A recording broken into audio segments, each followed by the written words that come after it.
Destiny, the principle that you're articulating that a president should be able to put a judge on the court in an election year, or rather that you say Mitch McConnell violated, was a rule first articulated by Joe Biden in the 90s when he was trying to kill George Bush's judges. So, liberal YouTuber Destiny gets destroyed in a Piers Morgan debate over Trump, Biden, and presidential immunity. All right, folks, welcome to today's video. If you enjoy the content, be sure to hit that like button down below and subscribe if you are new.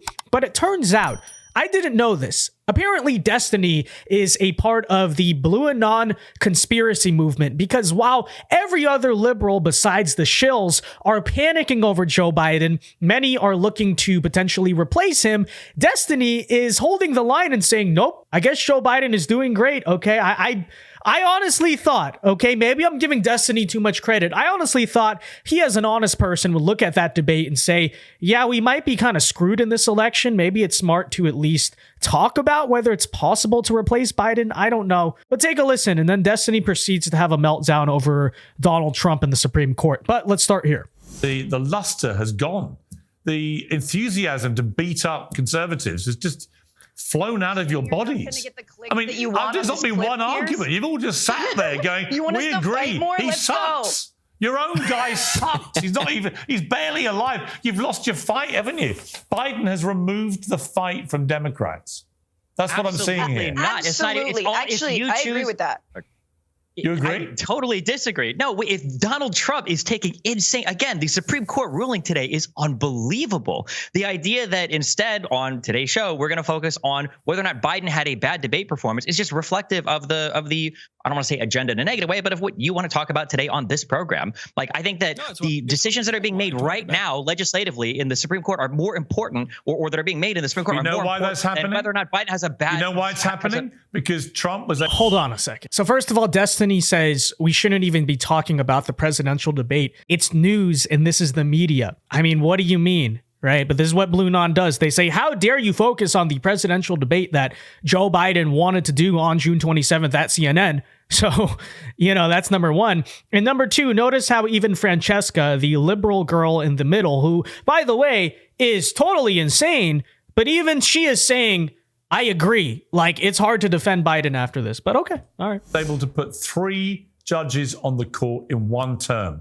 You know why that was? Because you put up a terrible candidate, Hillary Clinton. It was incredibly polarizing, very arrogant, very superior, and she got flatlined by Trump when no one saw it coming on the Democrat side. And secondly, some of your Democrat judges who should have known better decided they weren't going to resign. They weren't going to retire. And because of that, Trump was able to pack that court. So I'm afraid you reap what you sow. Just very bad politics by the Democrats. One of those Supreme Court justices were literally lost by McConnell just robbing a president of the right to seat a judge. Nobody remembers that Garland was supposed to be on the Supreme Court for almost a full year. McConnell said, we're not going to have that hearing. That is indefensible. Let me bring in Michael here.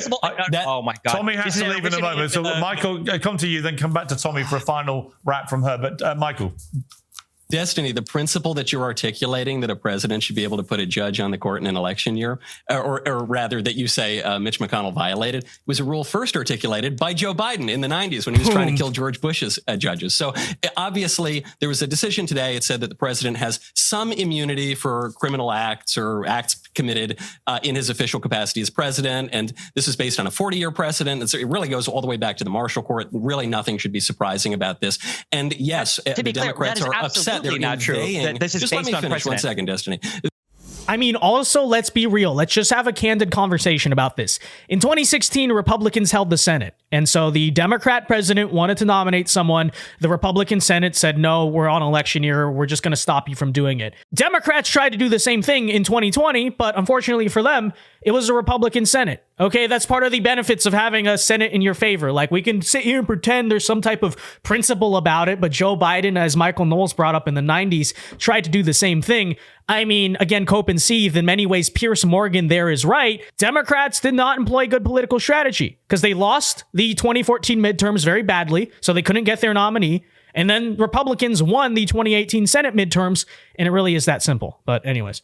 They're inveighing because they say we should be talking about the immunity case. Well, part of the articulation of, I just was reading the decision, was that, look, this is the first time that you've got a president who's being prosecuted in this way. And that's the problem, because the vast majority of Americans, right, left, and center, have been saying in survey after survey that they view the prosecutions of Trump as primarily politically motivated. They view this as kind of corrupt. And that's one of the reasons why Biden's poll numbers have been so bad for so long. And so they throw this Hail Mary to do a debate in June before either party has settled on a nominee. And it completely blew up in their face. And so no wonder people want to talk about it. Yep. You've got a political order that is fraying. You got a guy trying to put his opponent into an orange jumpsuit. And it turns out the guy who's trying to do that, it has applesauce for brains. No wonder people are you know what? The concerned. American people, a bit like the British, I think would be the same in this position.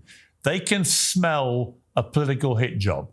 And the fact that the first case that was used against Trump to try and convict him and put him in prison involved a payoff to a porn star 20 years ago for a supposed one-night stand, or whether it happened or not, that just smelt to them like a massive overreach. Whether he did it or not, they didn't care. And so the idea that the first American president in history to ever be convicted of a crime in a criminal court is convicted over something so pathetic and trivial. The American people, the right-minded, reasonable people who are not in the kind of mad tribal ends of their parties, all went, well, that's ridiculous. And actually demeaning to the country. Destin, I could see you thoroughly agreeing with everything Tommy was saying there.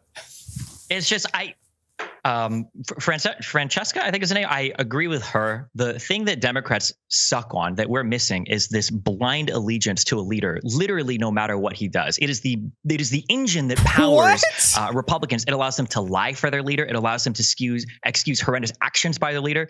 It allows them to look at a president and, for after decades of saying, oh, we need to limit the power of government. Oh, we need to limit the power, say, well, maybe the president should actually be above most criminal prosecution. Also, as a quick thing, you keep saying that, no, it's just partial immunity for official acts. What is an official act of the president? If you actually listen to the oral arguments that were presented before the Supreme Court, what that act even is, and the ability to even probe for it, is stuff right now that is now presumed to be immune. For instance, just a real quick thing. When Donald Trump is asking Pence, hey, can you throw out the election because I don't like the results, which is a real thing that happened, by the way. As much as Travis like to say that's not true, that is counted as an official action because these are the roles of the president and vice president, deciding how to count the electoral votes. That is insanity to me. If Biden were to do anything even remotely similar, Republicans would lose their minds. Have you read the decision? I know it just came out this morning, but have you gone through the decision yet? I read up to page 25, and in part of it, I can read it out to you. He explicitly calls out that whenever the president and vice president discuss their official responsibilities, they engage in official conduct, meaning that presiding over the January 6th certification proceeding, at which members count, yes, so that did count as official conduct. So if you thought that he was trying to do a coup, try to steal the election by saying, hey, do you think you can throw those votes out? Well, that's beyond prosecution. So you keep hearing these takes from Democrats in response to the Supreme Court ruling on presidential immunity, and Destiny's arguably is the most level-headed liberal take that you'll hear, because other ones are saying this is 1933. This is just like the Enabling Act in Germany. Okay, that's an unironic tweet that I saw. A lot of people are saying total immunity, that gives the president the ability to assassinate someone. None of these things are true. Okay, the Supreme Court did not make up any new precedent. As Michael Knowles brings up, it dates back to the Marshall Court. But even on top of that, it is in the Constitution, okay? It's been outlined since the beginning, okay? The only recourse, and this is in Article 2, Section 4 of the Constitution. This is how it works. I don't know if any of you remember your high school civics class, but this is true. You cannot arrest or indict a president for an official act that they were carrying out when they were president. You can impeach them for it. And that's what Article 2, Section 4, again, of the Constitution talks about. But that's the recourse. That's the constitutional recourse for a president doing something in their official duty in office that is bad or treasonous or something. You impeach them for it, which, by the way, Democrats already did. All that the Supreme Court was saying in this instance, they actually did not even hand down a ruling on whether or not that applies to any of the Trump legal cases. All they said was that, generally speaking, if the president is dealing with their official duties as president, they have total immunity from criminal prosecution. That does not apply, for instance, because a lot of people are saying this, to drone striking your political opponent. because that has nothing to do with your official duties as president. But yes, they set it up so that if you disagree with an official act, all you can do is impeach him over it. You can be mad about that. Maybe you disagree with the Constitution, but stop pretending like this is some type of made up or arbitrary thing. This is a pretty clear and, as Michael points out, moderate decision that just outlines what presidential immunity means, which, by the way, it has always meant. But okay. You can dispute or object to any actions that Trump takes, but it is simply the case that when a president is carrying out his duties and is speaking to his subordinates in the White House, that is obviously official business. If he were to bring in a bunch of, I don't know, drug dealers and hookers or something, that would probably be an unofficial crime, not related to his duties as president. And the reason that this matters and why it's really a moderate decision is because it goes back about 40 years to Nixon versus Fitzgerald, which found out that the president, yes, indeed, has quite a lot of immunity from at least from civil liability. And then the reason that this is such a novel bombshell case is because... Oh, and by the way, just for people who don't know the history here, the Marshall Court was a liberal court. This is the Supreme Court from the late 50s to around the early 70s. Okay? So this is the same Supreme Court that liberals celebrate because they handed down actually a lot of liberal-leaning decisions. So are you going to disagree with the Marshall Court now? The point is that it's all a bunch of crap. Okay. If they're not really mad at the right-wing Supreme Court, they're mad at the Constitution and what it says. That's the truth. Or they're just misinterpreting it for clickbait. I mean, that's the truth.